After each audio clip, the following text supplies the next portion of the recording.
Hey, it's Aaron, and today I am with a big-ass truck. This is one of the few vehicles I've been in the last little while that is taller than I am. This is the GMC Sierra in the AT4 package. It is the heavy-duty with the 6.6 liter Duramax under there and a 10-speed Alison transmission. This also has the ATV package. I'll talk some more about that later.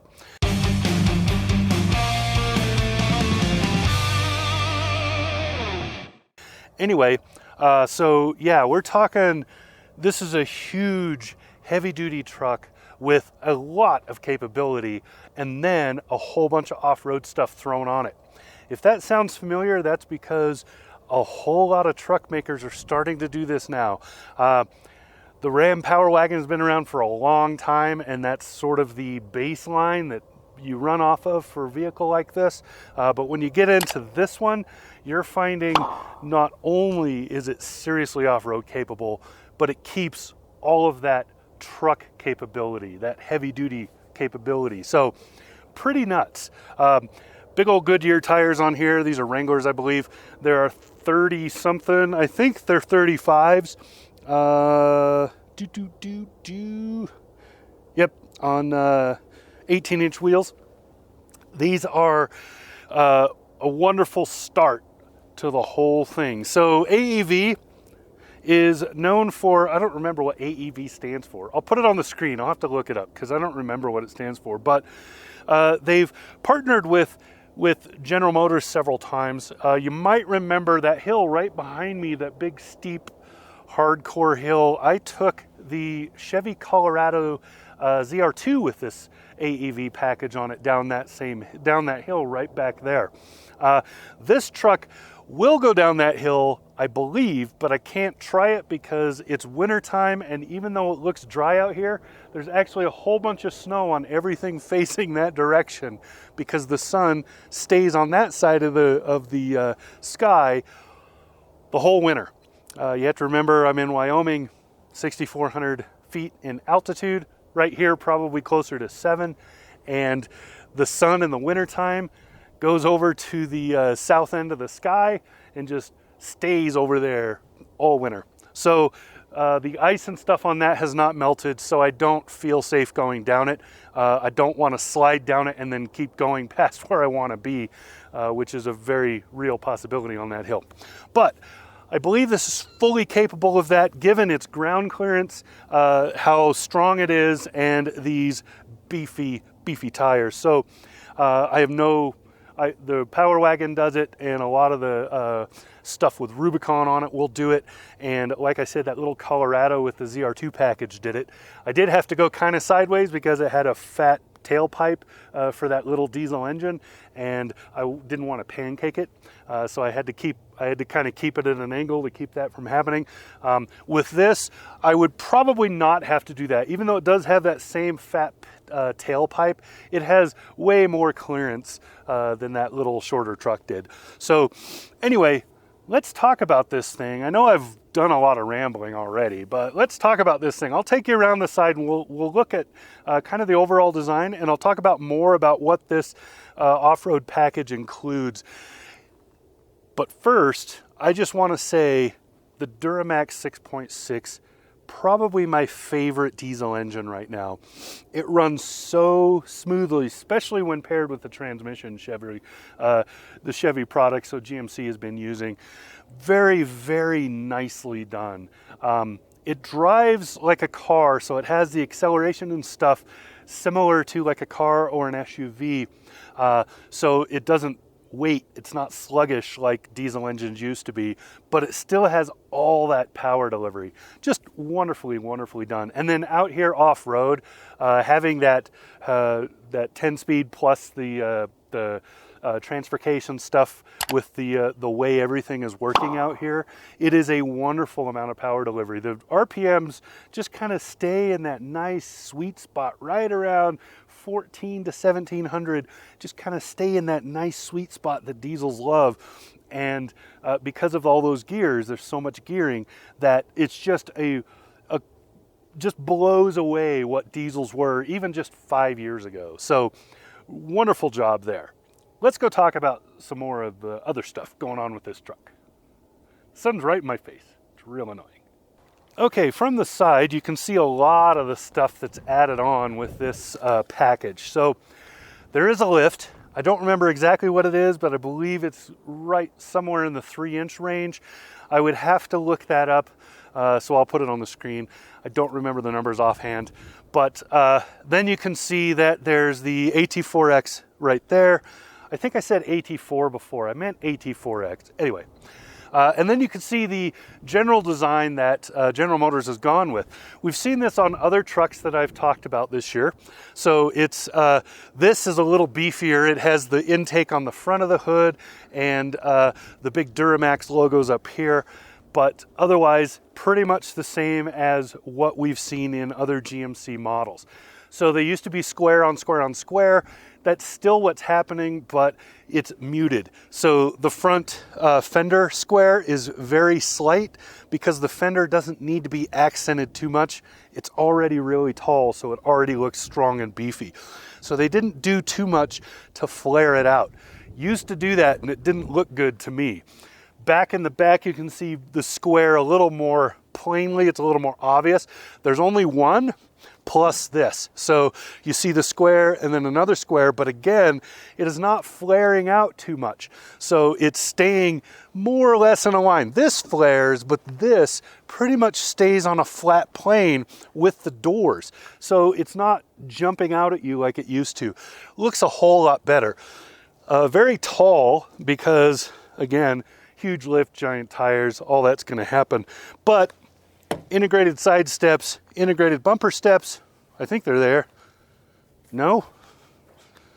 Huh, I didn't even notice that they were deleted. It's because of the AEV.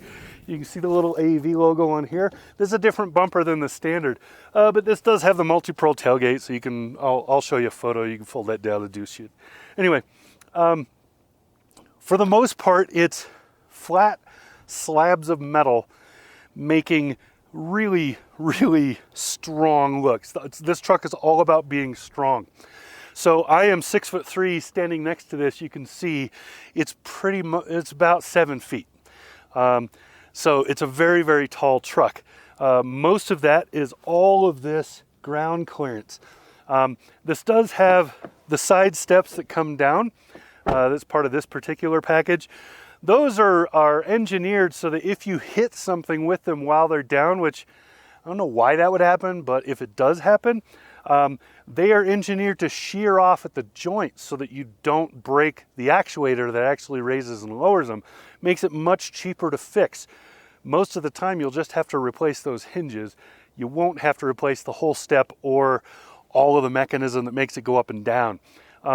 That's a design element that is true of, as far as I know, all the trucks that use these, because I think they come from the same 1 or 2 suppliers, and they're both designed. They're designed to do that.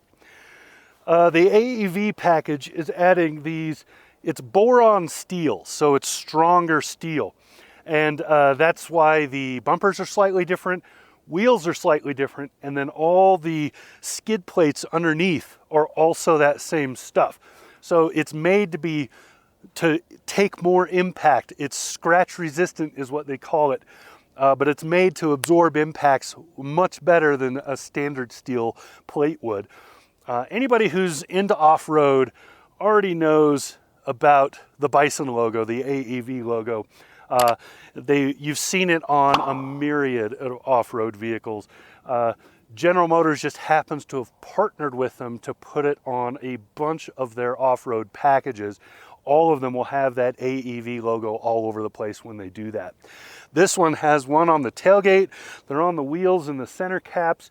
They're on little details like I showed on that bumper over there and a couple other things. And then inside you'll see the AEV logo in a couple spots. So wonderful design. So what I want to talk about a little bit before we go look at that working end, I want to talk about what a great marriage there is right here with the off-road kit. So the AT4X, the AEV stuff, that beautiful Duramax 6.6, and that Alison transmission that it's attached to. All of that comes together in such a great way off-road. You get all the torque of diesel, you get all the advantages of the highway ride and the speed and quality of diesel on the highway, and then you get all of the advantages because of that transmission. You get all the advantages of power delivery exactly how it needs to be delivered in most situations. When you're off-road, you want the power delivery to be all about torque. The transmission can stay low geared, plus the transfer case, of course, but the transmission can stay low geared and do that for you. And then as you go up in speed, if you're on the highway or you're driving around town, stop and go, pulling out of lights, you don't have all that hesitation you normally associate with a diesel.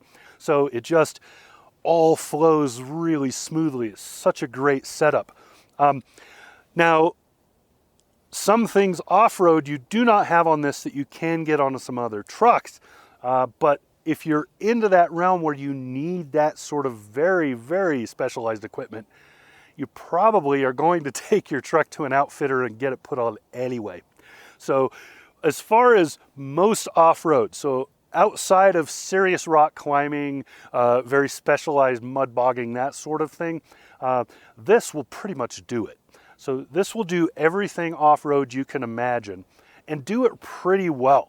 If you off-road at speed, so if you're like a Raptor or a TRX fan, then this will do it, but not at the same kind of power output as those others. It's a diesel engine. It is not a speed demon. But honestly, that's a very small niche. Most of us that off-road in the real world, we off-road at medium speeds and crawl speeds. We tend to go around places like this where it's nice dirt, but there's a lot of divot, there's a lot of change in the terrain, there's a lot of things you're bouncing around on and off of. So you don't tend to go over 30, 40 miles an hour. But when you, and then there are places where you're going to be crawling, where you're going to be going 2, 3 miles an hour because it's a very tough situation. This will do that stuff. And like I said, for most of us, that's really all you need. Plus, this has a full-size bed and all the towing capability you could ever want. This does not come, this particular one does not have a fifth wheel or gooseneck setup, but you can very easily put that in this. This is a little bit tall, but it will still fit. I pulled it up next to one just to measure. It will still fit under a standard gooseneck.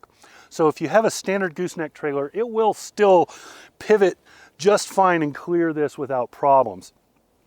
Fifth wheel, you may or may not need to change the height of your fifth wheel setup in there to lift it, to keep that, because it is pretty tall.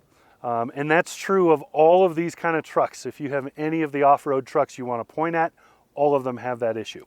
So anyway, it's a matter of ground clearance. The higher the truck gets, you know. Anyway, let's talk about the working end a little bit more.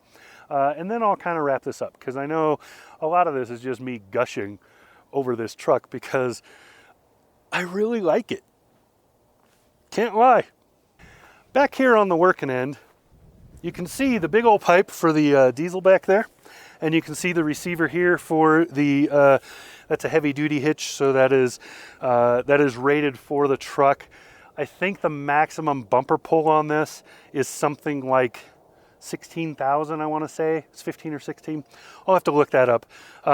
There's a difference. Most people may or may not know this, but when you get into heavy duty trucks, there is a difference between your maximum tow weight and your maximum bumper tow weight. So if you're back here towing, it's going to be lower than what you're going to be able to do if you have a fifth wheel or gooseneck. Anyway, that's some FYI. Soft open on that, which you would totally expect, and pretty much everybody does. This has a power outlet and plug for an RV over there. Has your handle right here for when you drop this to get the steps. So that comes down like that, and then this comes down like this. This does not have the optional stereo you can put in here. You can Bluetooth to it from your phone or whatever and play music on that stereo that goes back here. That's pretty cool for tailgating, but to me, that's the only gimmicky thing about this tailgate.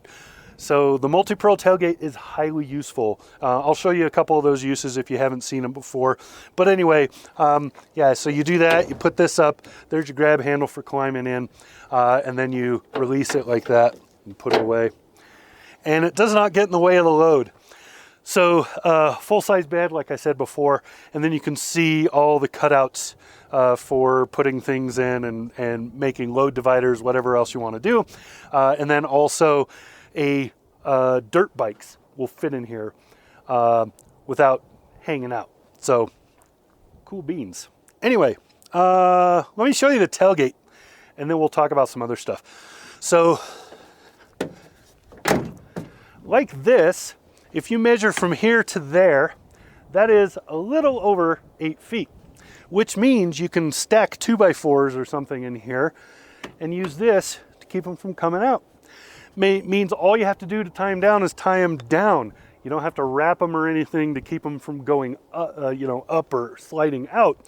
You can just lay them in here and use the tie downs to keep them from bouncing. You're done. That's pretty cool. Then when it's like this, you got a desktop. This is a spot to work, do a little, when you're working on something because you need, whatever it is. This gives you a nice little desktop. It's also a place for things to pass through when you put them through and like that, and then you don't have any lateral because of these, right? Same idea. And then, of course, fully closed, there you go. And then like you saw it before when it's down, let me show you that again. When you put it down and then you hit that top button to pop this part down, it's now easier to step in and get things out of the bed. That is a big bonus. You wouldn't think of it until you need it. And then when you need it, it's awesome. So there you go. That's the working end of the AT4X from Sierra here, or GMC Sierra here. Regular trailer plugs are here. This is the access to lower your spare tire, which is under there. Yes, it comes with a full-size spare. AEV model. There's the logo there. That adds these tow hooks here. This bumper, which is different than the standard by just for in a couple of ways. One of the biggest, most noticeable being the lack of a step back here. You still have this step, of course. And then I don't believe you can see anything else. This is an AEV add-on as well. It's mostly for looks, but it keeps the glare down if somebody's coming behind you. And I think that's it. So yeah, I think I'm ready to wrap this up because at this point, I'm just going to keep saying how great this is.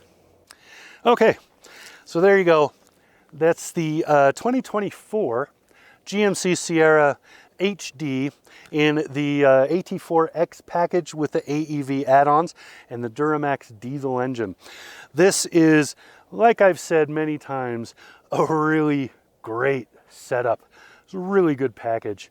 Not cheap, of course, but this has little added on things like, I really like the seating in this one. It has massage, which you can take or leave. It's nice, but these are electronic. They slide out and slide in with a push of a button in there for trailering, and then they fold in and all of that. And yeah, it's just overall a great truck. I really, really like it. It's heavy duty, so if you don't need that, then maybe this isn't your package. But honestly, if I were looking for a heavy duty truck, this would be at the top or very near the top of my list of options, because the AT4X package is just phenomenal. And then I love the mating of the Duramax and the Alison transmission. It's just a great setup. So there you go. That's what I got. This has been Aaron. Talk to you again soon.